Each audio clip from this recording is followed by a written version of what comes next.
الکبائر نومی کتاب دے پاغی کی دا حضرت جبریل علیہ السلام او دا حضرت میکائیل علیہ السلام قصہ ذکر دا دوانا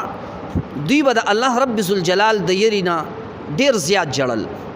خصوصا دا آغا وقت نورستو چکل اللہ پاک ابلیس ملعون کو لعنتی کو مردودی کو دا خپل خوانی وشڑو دا غی نورستو با جبریل علیہ السلام او میکائیل علیہ السلام دیر زیاد جڑل یوزل تی اللہ رب ذوالجلال پا خپل بانی تپوس کئی ما لکما تبکیانی جبریل او میکائیل تاسو دا دومره ډیره جړا د څه د وجې نه کوئ څه وجه ده دا دواړه عرض کوي یا ربي لا نأمن مکرکا مونږ ستا د مکر نه په امن کې نه یو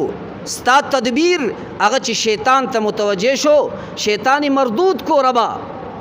هغه خو ډېر عبادتونه کړي وو هغه مونږ کې اوسېدلی لیکن هغه مردود وګرځېدو ربا کما خبره ده چې مونږ له امن راکړي تا د تدبیر نه د الله رب ذوالجلال د طرف نه ورته پیغام میلاویږي هکذا کونا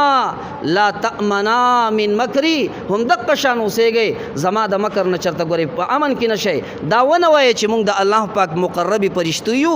الله پاک به مونږه نه مردودئ زمونږ اعمال به نه خرابئ مونږ به د خپل در نه نه شړي ګورئ یاد ساتئ زما تدبیر چې چاته متوجه شي زه چې د چا خلاف تدبیر وکما هغه بیا ګورئ امن نشي بیا مونږ ته نو دقه شان اوسېږئ نو زما عزتمندو موت ته دې سوچ وکړو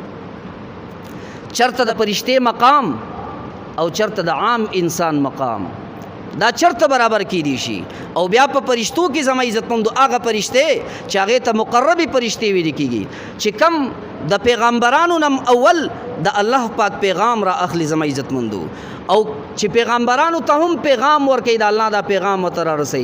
هغه فرشته د الله نه دومره یریږي چې هر وخت هغه په جړاو فریاد باندې دي ربا اسینا د شیطان پشان مونږ سره د مکر معامله وشي